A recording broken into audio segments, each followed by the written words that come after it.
violence n'est pas seulement le crime ou bien les violences brutales. Alors, pour les violences au nom de l'honneur, en Turquie, il y a une grande discussion.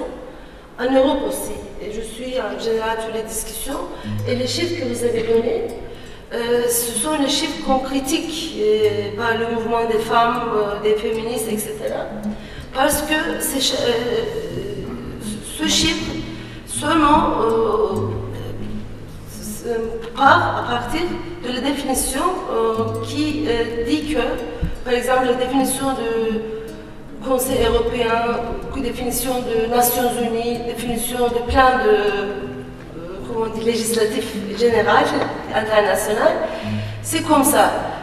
Les violences commises au nord de la famille, au nord de la famille. Alors toujours, les définitions sont dans le contexte familial.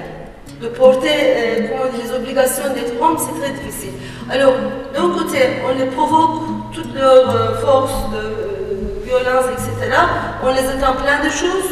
Ils sont, ils ont écrasé sous le mythe de masculinité d'un côté, mais pour continuer à la domination, ils veulent le continuer. Alors, d'un côté, les hommes veulent se prouver, l'autre côté, ils ont des gifles. Surtout les hommes pauvres, les hommes, je ne sais pas, discriminés, vivent ces problèmes. Ici, peut-être les immigrants. Alors, pour garder son domination, il fait la violence. Alors, moi, je dis que il ne faut pas catégoriser toutes les violences comme ça, les violences au nom de l'honneur, les violences comme ça.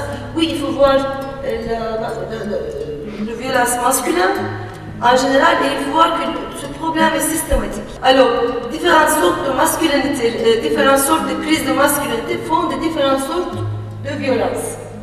Je crois que c'est important et c'est plus qu'important de garder que cette violence elle est générée et elle prend ses racines dans les sociétés patriarcales et ainsi que dans les structures familiales. Donc il faut peut-être garder ça vraiment en relief en se disant que c'est pas quelque chose qui vient d'ailleurs ou qui est dû à l'immigration, c'est un phénomène de tous les jours comme tout à l'heure on avait parlé de Jean-Jacques Rousseau qui parlait justement de ces problèmes de société. Face à une violence, on est tous vulnérables et qu'il faut garder justement toujours en esprit que ce soit un homme, une femme ou un enfant, la violence c'est quelque chose qu'on ne peut pas se protéger. Et j'ai parlé du cas spécifique des violences faites aux jeunes filles, des mutilations génitales féminines.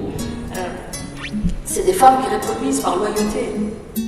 Je crois que l'honneur est un terme peut-être oriental, mais il est remplacé par d'autres termes en Occident, comme la passion.